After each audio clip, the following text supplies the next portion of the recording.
In its own way, it was the battle for Puerto Rico. In the summer of '86, the champion, Hector Macho Camacho, fought Edwin Chapo Rosario at Madison Square Garden. The fight was billed as Friday the 13th, the Resurrection, and featured Mike Tyson and Julio Cesar Chavez on the undercards.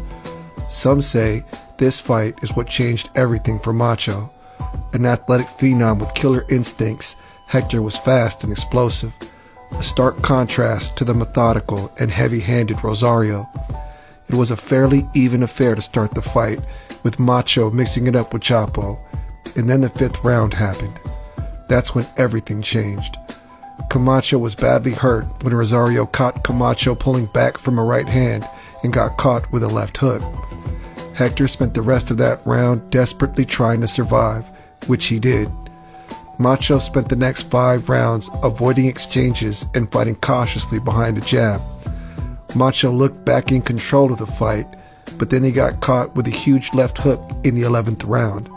He spent the rest of that round in survival mode too. Camacho and Rosario went all 12 rounds that night.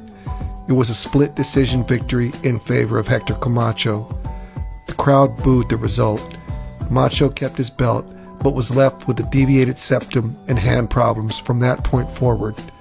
Drugs would eventually destroy both of their lives, but for one night at least, both men were the pure embodiments of their art. This is the Camacho and Rosario worth remembering. This is boxing.